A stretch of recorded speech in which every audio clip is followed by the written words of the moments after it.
Nesse vídeo eu vou falar sobre o hiperaldosteronismo primário. Então, o hiperaldosteronismo primário, ele se caracteriza por uma produção excessiva e autônoma de aldosterona.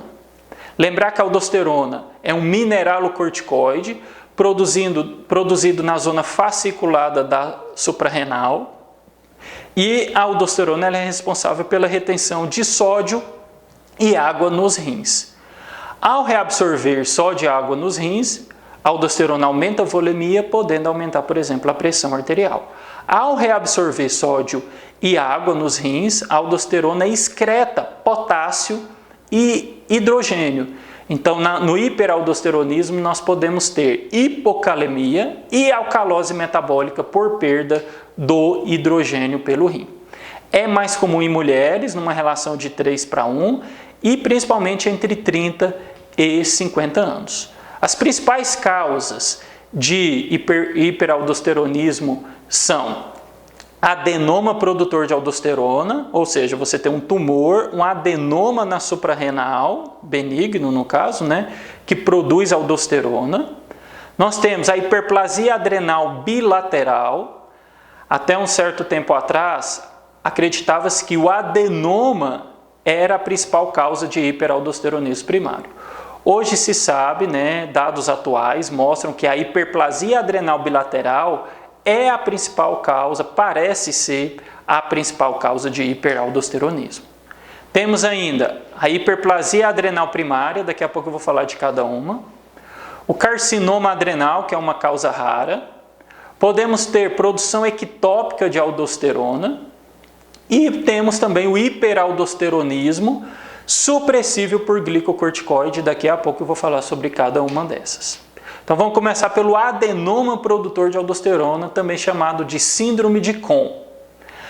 Nos casos de adenoma produtor de aldosterona, nós temos então um adenoma lá na suprarrenal, e esse adenoma produz aldosterona de forma autônoma, de forma independente do sistema renina-angiotensina. Nesses casos, 98% dos adenomas são unilaterais e geralmente são menores que 3 centímetros. Essa informação é importante porque quando a gente tem o carcinoma, os carcinomas geralmente eles são maiores, geralmente maiores que 6 centímetros. A maioria dos adenomas produzem aldosterona de forma autônoma, mas alguns poucos adenomas têm receptores para angiotensina 2. Então, alguns poucos adenomas podem responder ao sistema renina-angiotensina, mas a grande maioria produz aldosterona de forma autônoma. Os adenomas produtores de aldosterona, eles se caracterizam por ter altíssimos níveis de aldosterona, dentre todas as causas de hiperaldosteronismo. Os adenomas são aqueles que têm maiores níveis plasmáticos de aldosterona, e com o aumento da aldosterona, a gente tem inibição da renina. Então a gente vai ter, nos casos de adenoma, um aumento importante da aldosterona com uma redução muito importante da atividade de renina plasmática, que é justamente os dois exames que a gente usa para rastrear o hiperaldosteronismo. Então, a aldosterona muito alta, com atividade de renina plasmática suprimida, muito baixa, a gente vai pensar sempre no adenoma produtor de aldosterona. A hiperplasia adrenal bilateral. Então, hoje é considerada a principal causa de hiperaldosteronismo. Passou o adenoma produtor de aldosterona, e ela se caracteriza por uma sensibilidade das adrenais, uma sensibilidade maior das adrenais ao sistema renina-angiotensina. É como se a angiotensina 2 estimulasse uma liberação muito maior de aldosterona do que o normal. Então as glândulas elas se encontram hiperplasiadas e hiperresponsivas ao sistema renina-angiotensina. Então a angiotensina 2, ao estimular a liberação da aldosterona, na hiperplasia adrenal bilateral tem um estímulo muito maior, você tem uma produção muito maior de aldosterona. Então a gente tem um aumento da produção da aldosterona, um aumento da produção excessiva após estímulo do sistema renina-angiotensina. Quando comparado com o adenoma, a hiperplasia adrenal bilateral tem menores níveis de aldosterona, então a aldosterona ela está aumentada, mas não tão aumentada como no adenoma, e temos também uma menor supressão da atividade de renina plasmática quando comparado com o adenoma produtor de aldosterona. Na hiperplasia adrenal primária, que é outra causa, a gente tem as adrenais também com hiperplasia, mas a adrenal produz aldosterona de forma autônoma. Na hiperplasia adrenal bilateral, nós temos uma produção excessiva de aldosterona, mas por estímulo do sistema renina-angiotensina. Na hiperplasia adrenal primária, nós temos um aumento da produção de aldosterona numa glândula adrenal hiperplasiada, mas esse aumento da produção é de forma autônoma, independente do sistema renina-angiotensina. Os carcinomas adrenais são muito raros. A gente vai suspeitar principalmente quando a gente tem tumores adrenais maiores, principalmente maiores que 6 centímetros, e esses tumores também geralmente secretam esteroides. Então, a mulher ou o homem, eles vão ter aumento de pelo, de acne. Então, a mulher, por exemplo, ela vai evoluir com uma androgenização. A gente pode ter uma secreção ectópica de aldosterona. Isso acontece principalmente nos tumores de ovário. E a gente pode ter também uma outra causa, que é hiperaldosteronismo supressível por glicocorticoide ou hiperaldosteronismo supressível por dexametasona. É uma causa muito rara, representa menos de 3% dos casos. E o que acontece nesse problema? A gente tem a aldosterona, ela é produzida na zona glomerulosa. E no hiperaldosteronismo supressível por glicocorticoide, a gente tem a enzima que converte, que produz, a aldosterona na zona fasciculada, que é a zona que produz cortisol. Então a gente vai ter a atividade da enzima aldosterona sintetase, que é a enzima justamente que estimula a produção da aldosterona na zona fasciculada. Ou seja, o estímulo para a produção da aldosterona vai ser feito pelo ACTH. Então, toda vez que você tem aumento do ACTH, o ACTH estimula a zona fasciculada, e quando a gente vai ter a enzima que produz a aldosterona na zona fasciculada, toda vez que o ACTH aumentar, a gente vai ter aumento da produção da aldosterona na zona fasciculada. Nesses casos, se a gente repor um corticoide, esse corticoide vai fazer um feedback negativo, diminuir a produção da ACTH, e a gente vai conseguir diminuir a produção da aldosterona. Esses pacientes com hiperaldosteronismo, na maioria das vezes, eles se encontram assintomáticos. Não tem sintoma nenhum. O principal achado do hiperaldosteronismo é a hipertensão arterial. Principalmente ao exame físico, Mas a hipertensão arterial, quando muito alta, poderia causar, por exemplo, cefaleia e palpitação. Então, cefaleia e palpitação pode aparecer no hiperaldosteronismo, principalmente em decorrência da hipertensão arterial. É interessante enfatizar que esses pacientes, apesar de ter aumento da retenção hídrica, aumento da retenção de sódio, eles não apresentam edema. Porque a gente vai ter um estímulo pressórico para a diurese. Além disso, a gente tem liberação do peptídeo atrial natriurético, que vai promover também aumento da diurese. Então, por isso, os pacientes com hiperaldosteronismo, eles não têm edema. Os pacientes com hiperaldosteronismo, eles podem ter também alguns sintomas relacionados à hipocalemia. Então, quando o potássio cai muito, o paciente pode ter cãibras, fraquezas musculares, parestesias, poliúria e polidipsia. Então, boa parte deles estarão assintomáticos.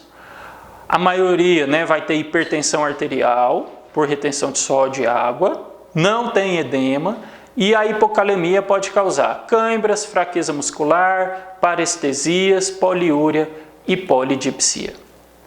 No laboratório, o que a gente vai encontrar? Então, hipocalemia é o achado mais comum, Então, a aldosterona, ela retém sódio, mas excreta potássio e hidrogênio. Então, os pacientes com hiperaldosteronismo podem ter hipocalemia e alcalose metabólica. Poucos podem ter hipernatremia. Então, a hipernatremia pode acontecer, mas é rara. E alguns pacientes que às vezes evoluem com disfunção renal podem ter microalbuminúria, poliúria e até mesmo aumento da ureia e da creatinina. O achado característico é a questão do potássio, né? Então, se você tem um paciente com potássio maior que 4,5, praticamente exclui o diagnóstico de hiperaldosteronismo. Você espera o potássio baixo, mas pacientes com hiperaldosteronismo podem ter potássio normal.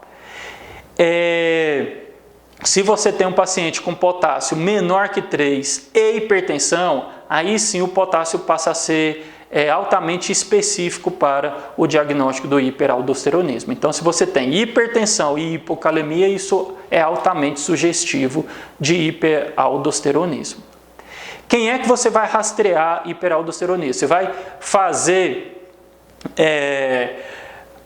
uma avaliação diagnóstica de hiperaldosteronismo em todo paciente com hipertensão? Não há necessidade. Então, quando é que a gente vai pensar no hiperaldosteronismo? Naqueles pacientes que têm hipertensão e hipocalemia, naquele paciente que só tem hipocalemia, naquele paciente que tem hipertensão de difícil controle, então refratária ao tratamento, naquele paciente jovem com hipertensão de difícil controle.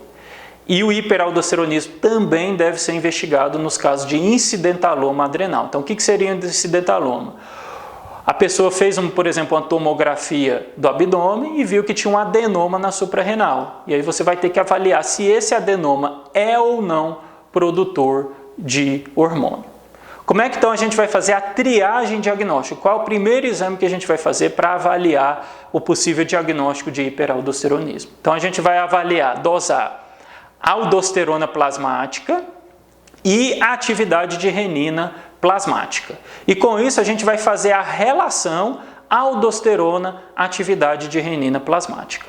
Ok? Então, dosa aldosterona e dosa atividade de renina plasmática. E a gente vai fazer a relação entre os dois. A relação entre aldosterona e atividade de renina plasmática. Uma relação aldosterona, atividade de renina plasmática maior que 27, alguns autores colocam como maior que 20, mais uma aldosterona plasmática maior que 2 é altamente sugestivo de hiperaldosteronismo primário. Então, ponto de corte, isso é meio controverso. Então, alguns autores trazem como maior que 27, outros maior que 20, para relação aldosterona atividade de renina plasmática. Então, se você tem relação aldosterona atividade de renina plasmática associada a uma aldosterona maior que 12, isso é altamente sugestivo de hiperaldosteronismo. Agora, se você tem uma relação aldosterona, atividade de renina plasmática maior que 40 e para outros autores maior que 50, isso praticamente já fecha o diagnóstico de hiperaldosteronismo. Então a gente fez o exame, né? Aldosterona alta, atividade de renina plasmática baixa, fez a relação e aí vai nos guiar, né, se esse paciente provavelmente tem ou não hiperaldosteronismo. Mas a gente pode encontrar, por exemplo, uma redução da aldosterona e redução da atividade de renina plasmática. O que a gente vai pensar nesses casos, quando tudo estiver baixo?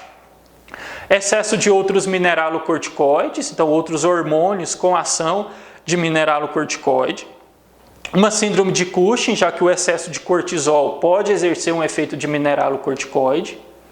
A hiperplasia adrenal congênita pode também apresentar, então, redução da aldosterona e redução da atividade de renina plasmática. E nós temos também a síndrome de Little. A síndrome de Little é uma síndrome autossômica dominante, onde a gente tem uma hiperativação do receptor da aldosterona lá no rim, sem ação da aldosterona. Então, é uma hiperação, né, lá dos receptores tubulares com aumento da retenção de sódio e água. Então, o paciente ele vai ter manifestações clínicas sugestivas de um hiperaldo, mas vai ter aldosterona e atividade de renina plasmática baixas. Já quando a gente tem um aumento da aldosterona com aumento da atividade de renina plasmática, o que isso sugere? Que o sistema renina-angiotensina ele está ativado e isso está levando ao aumento da produção da aldosterona. Em que condições a gente tem essa característica? Na hipertensão renovascular, Nos tumores secretores de renina, então aumentou muito a renina, aumentou muito a angiotensina, aumentou muito a liberação de aldosterona. E no uso de diuréticos. E lembrar, né, que no hiperaldosteronismo a gente tem então aldosterona alta e atividade de renina plasmática. E em torno de 25% dos pacientes com hipertensão essencial, eles têm atividade de renina plasmática suprimida, atividade de renina plasmática baixa. Após o rastreamento, após o teste de triagem, que é a relação aldosterona atividade de renina plasmática, a gente vai confirmar o diagnóstico, a gente vai avaliar se esse paciente realmente está produzindo muita aldosterona. Naqueles pacientes que têm uma relação aldosterona, atividade de renina plasmática muito alta, maior que 40, maior que 50, associada à hipocalemia, não precisa confirmar. Você já vai para o exame de imagem para tentar localizar, por exemplo, o adenoma. Então, nesses casos, não precisa. Mas naqueles casos que você tem ainda um pouco de suspeita, você pode confirmar essa produção excessiva de aldosterona. Como? A gente tem o teste da sobrecarga oral de sódio. Então, o paciente ele vai acrescentar 3 gramas de sódio por refeição, por 3 dias, então vai aumentar a ingestão de sódio, e vai dosar aldosterona, sódio e potássio em urina de 24 horas, antes e após o procedimento. Então, a presença de uma aldosterona maior que 10 microgramas por 24 horas e um sódio urinário maior que 200 miliequivalente é sugestivo de um hiperaldosteronismo. Então, vou repetir. Teste da sobrecarga oral de sódio. O paciente ele vai acrescentar 3 gramas de sódio por refeição por 3 dias e vai dosar aldosterona, sódio e potássio em urina de 24 horas. Eu tinha falado que é antes e depois, mas é só depois. Então ele vai acrescentar o sódio e depois, 3 dias depois, ele vai dosar aldosterona, sódio e potássio na urina em 24 horas. Se essa aldosterona tiver maior que 10 microgramas por 24 horas e o sódio maior que 250 miliequivalente, a gente confirma o hiperaldosteronismo. E a gente pode também fazer essa reposição de sódio por via venosa. Então a gente tem o teste de sobrecarga salina intravenosa. Então no primeiro o paciente ingeriu por via oral, aqui a gente infunde o sódio por via venosa. Então a gente vai infundir 2 litros de soro fisiológico, 0,9% em 4 horas e vai dosar a aldosterona antes e após a infusão. Uma aldosterona maior que 10 nanogramas por decilitro, plasmático no caso, confirma a produção autônoma de aldosterona. Então nesses casos, quando a gente repõe sódio, a gente espera que a aldosterona caia. Aí, no caso aqui, a gente teve um aumento, né? Quer dizer, a gente tem uma produção, níveis aumentados de aldosterona, tanto na urina como no plasma, a gente confirma, então, o diagnóstico de hiperaldosteronismo. Então, para a gente não esquecer, eu fiz a triagem, o rastreamento com a relação aldosterona, atividade de renina plasmática, ela foi maior que 20, maior que 27, eu fui para o teste confirmatório. Eu confirmei ou com o teste de sobrecarga oral de sódio ou com o teste de infusão salina. Após a confirmação, então eu cheguei à conclusão que esse paciente está produzindo muita aldosterona, ele tem o hiperaldosteronismo, eu vou tentar diferenciar a etiologia. Eu vou tentar identificar se esse paciente ele tem um adenoma produtor ou se ele tem, por exemplo, a hiperplasia adrenal bilateral. Então nós temos, para fazer essa diferenciação, nós temos o teste da posição ereta. Como é que é feito? O paciente ele fica deitado, ou passa a noite toda deitado, ou fica pelo menos 45 minutos deitado. Depois de ficar de 40 a 45 minutos deitado, ele vai ficar em posição ereta por 2 horas. Ele pode caminhar ou pode ficar em pé por 2 horas. Ele não pode sentar, não pode ficar encostado em nenhum objeto. Então ele vai ficar deitado, depois vai ficar em pé por 2 horas.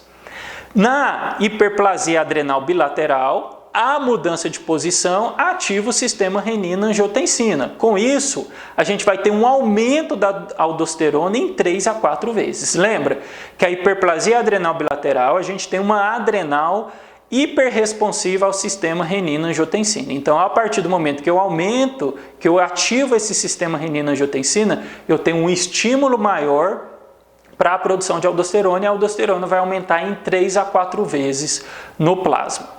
Isso não acontece, por exemplo, no adenoma. O adenoma, com a mudança de posição, ele vai manter a mesma produção de aldosterona.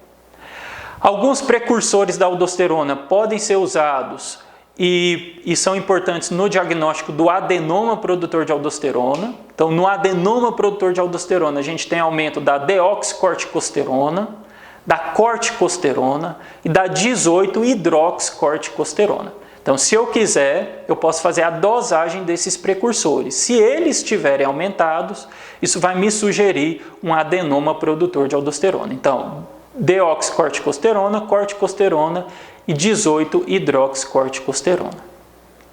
Para fazer o diagnóstico do hiperaldo supressível por glicocorticoides, que é aquele caso onde a gente tem a aldosterona sintetase na zona fasciculada, e aí a aldosterona ela vai ser produzida por estímulo do ACTH, a gente pode pedir o 18-oxocortisol ou 18-hidroxicortisol. Então, para o hiperaldosteronismo supressível por DEXA, a gente tem dois marcadores, o 18-oxocortisol e o 18-hidroxicortisol. E aí, nesses casos também, a gente tem uma normalização desses marcadores após o uso de DEXA. Então, a gente pode fazer esse teste. A gente dá dexametasona ao paciente, essa dexametasona vai fazer um feedback negativo na hipófise, inibir a liberação do ACTH. Com a diminuição do ACTH, a gente tem menos estímulo para a produção, por exemplo, da aldosterona. Então, a gente rastreou, a gente confirmou a produção excessiva de aldosterona, agora a gente vai para o exame de imagem, para localizar, por exemplo, o adenoma ou para fazer o diagnóstico da hiperplasia adrenal bilateral. Então, a TC é o exame de escolha para avaliar a adrenal, a ressonância não traz vantagens quando comparada à tomografia e consegue diferenciar bem o adenoma produtor de aldosterona da hiperplasia adrenal bilateral. Na hiperplasia adrenal bilateral, a gente pode ter a tomografia adrenais aumentadas de tamanho ou adrenais normais. No caso do adenoma, a tomografia vai mostrar lá a presença do adenoma na suprarrenal. Outro exame que a gente pode fazer também é a cintilografia da adrenal, usando 131 iodocolesterol. Quando a gente tem uma captação unilateral, isso sugere o adenoma produtor de aldosterona, e quando for uma captação bilateral, sugere mais a hiperplasia adrenal bilateral. E um outro exame que a gente pode também usar é o cateterismo das veias adrenais. Então, talvez seja o melhor exame que diferencie o adenoma da hiperplasia adrenal bilateral. Faz o cateterismo das veias adrenais e coleta nesses locais aldosterona e cortisol. Então, a gente vai coletar sangue para fazer uma análise dos níveis de aldosterona e cortisol. E esse exame ele define muito bem se a produção é bilateral, que acontece na hiperplasia adrenal bilateral, ou se é unilateral, que acontece no adenoma produtor de aldosterona. Esse é o exame mais específico para diferenciar adenoma produtor e hiperplasia adrenal. No adenoma produtor de aldosterona, a gente geralmente tem aumento da aldosterona 10 vezes, os níveis de aldosterona 10 vezes maior quando a gente compara um lado com o outro. Então, se eu tenho um adenoma do lado direito, os níveis de aldosterona no lado direito vão estar, em geral, 10 vezes maior do que o do lado esquerdo. E aí, escolhendo aldosterona e cortisol, a gente vai fazer a relação entre aldosterona e cortisol. Uma relação maior que 4 é sugestivo de adenoma produtor de aldosterona, e uma relação menor ou igual a 3 é sugestiva de hiperplasia adrenal bilateral. Então, a gente pode comparar o nível de aldosterona entre um lado e outro. Então, quando a gente tem um adenoma, geralmente de um lado está 10 vezes maior do que o outro. E a gente vai fazer a relação aldosterona-cortisol. Quando maior que 4, é sugestivo de adenoma. Quando menor ou igual a 3, hiperplasia adrenal bilateral. O tratamento, então, do adenoma, se eu tenho um tumor produtor de aldosterona, o tratamento principal é cirúrgico. Tenho que fazer um tratamento pré-operatório com espironolactona na dose de 200 a 400 miligramas. A espironolactona é justamente o bloqueador do receptor da aldosterona. Então eu vou usar a espironolactona até normalização da pressão e dos níveis de potássio.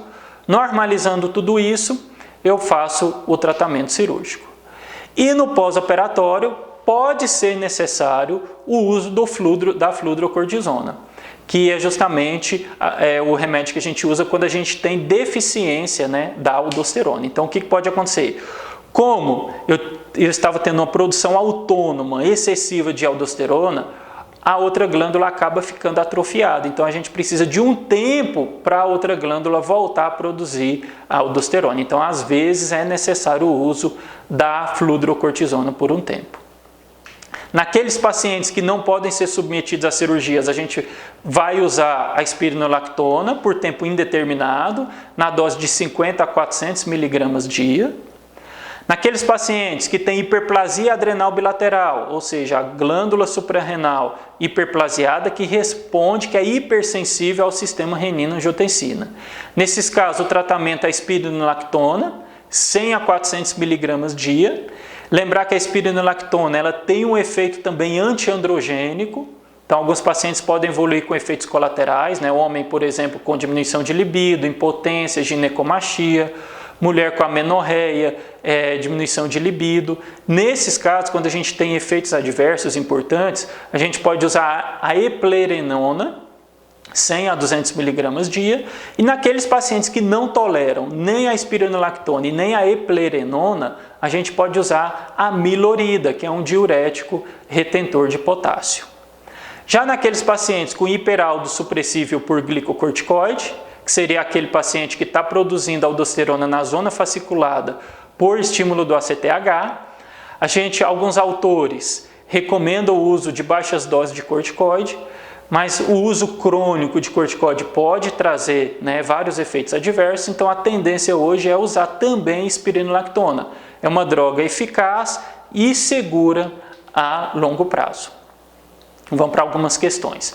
Pacientes portadores de diabetes ou doença falcêmica podem desenvolver hipoaldosteronismo hiporreninêmico, ou seja, diminuição da aldosterona e diminuição da renina.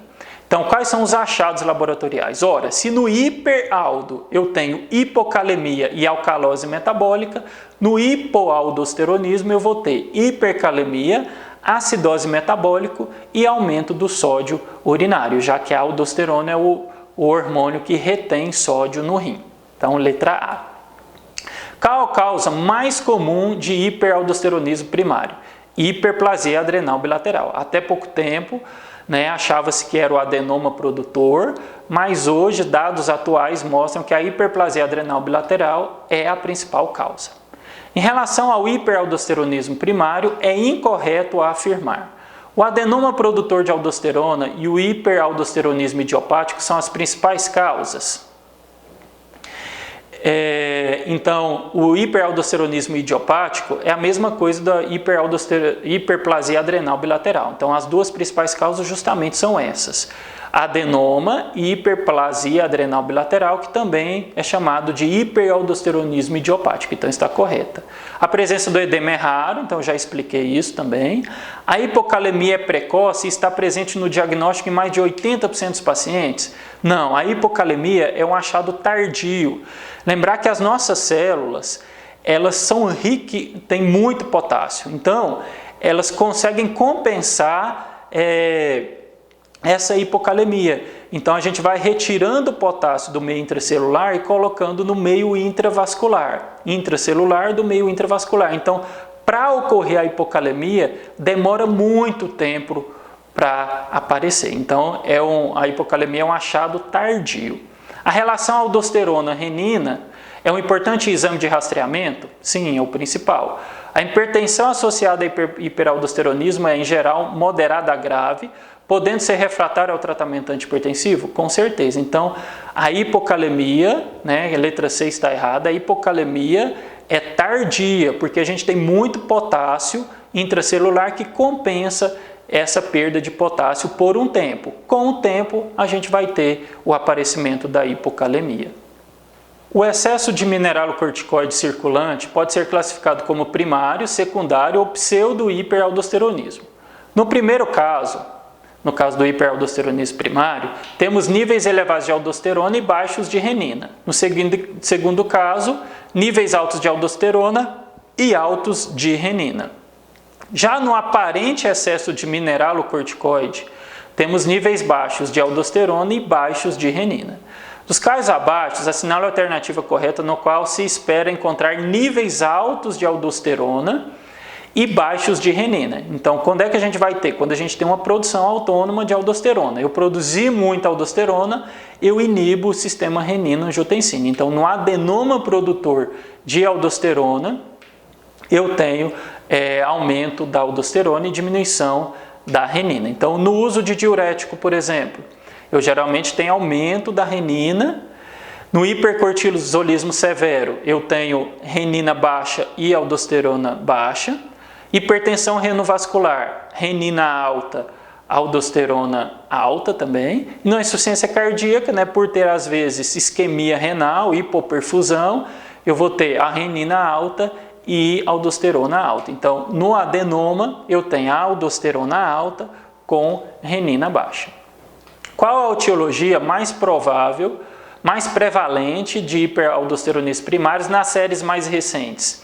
Hiperplasia adrenal bilateral, também chamada de hiperaldosteronismo idiopático. Nos dados atuais, parece ser a principal causa de hiperaldosteronismo.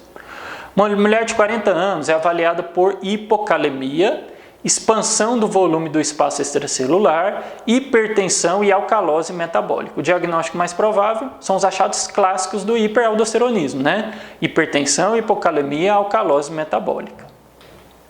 Paciente masculino, 51 anos, sabidamente hipertenso há 6 anos, em uso regular de enalapril, hidroclorotiazida e atenolol, com bom controle pressórico. Há 6 meses passou a apresentar picos hipertensivos sem causa aparente. O exame físico, PA 170 por 100, frequência cardíaca 64, ritmo cardíaco regular, sem edema de membros inferiores. Exames laboratoriais demonstram sódio de 142, normal, e potássio baixo. Então o paciente passou a ter uma hipertensão de difícil controle com hipocalemia. Considerando-se a hipótese de hiperaldosteronismo primário, o exame de escolha para rastreamento da causa de hipertensão é, então, rastreamento, relação aldosterona, atividade de renina plasmática. Rastreou, o rastreamento foi positivo, a gente vai confirmar essa produção excessiva de aldosterona com o teste da sobrecarga oral de sódio ou sobrecarga salina intravenosa. E depois a gente tem alguns testes, né, como o teste da posição ereta, a dosagem dos precursores dos minerais corticoides para tentar diferenciar se a produção é por um adenoma produtor ou pela hiperplasia adrenal bilateral, que também é conhecido como hiperaldosteronismo idiopático. Paciente de 40 anos, do sexo feminino, apresenta hipertensão arterial diastólica grave, fraqueza muscular, câimbras, poliúria e polidipsia. Então, fraqueza muscular, câimbra, poliúria e polidipsia são sintomas que podem ser causados pela hipocalemia. Seus exames complementares demonstraram hipocalemia importante e TC de abdômen com cortes finos sem alterações. O diagnóstico de hiperaldosteronismo se o diagnóstico de hiperaldosteronismo primário for confirmado, o tratamento inicial deve ser com espironolactona, já que a TC ela não mostrou nenhuma alteração, então o tratamento medicamentoso. Homem de 35 anos vem à consulta devido à hipertensão arterial sistêmica. Vem com 2 dosagens séricas de potássio com resultado de 3. Sua pressão arterial em repetidas medidas está maior que 144/92. Ele garante que há pelo menos 1 ano não toma qualquer tipo de medicamento, ou seja, hipertensão com hipocalemia. O próximo passo na investigação da causa da hipertensão seria, então, o exame de triagem para o hiperaldosteronismo, já que ele tem hipertensão e hipocalemia. Relação aldosterona à atividade de renina plasmática. No caso de hiperaldosteronismo primário, deve-se observar. Então, se eu tenho aldosterona muito alta, ela vai inibir o sistema renina. Então, eu tenho hiperaldosteronismo, né, aumento da aldosterona, com hiporreninemia, ou seja, baixos níveis de renina plasmática. Ok? Então, espero que vocês tenham gostado. Até mais.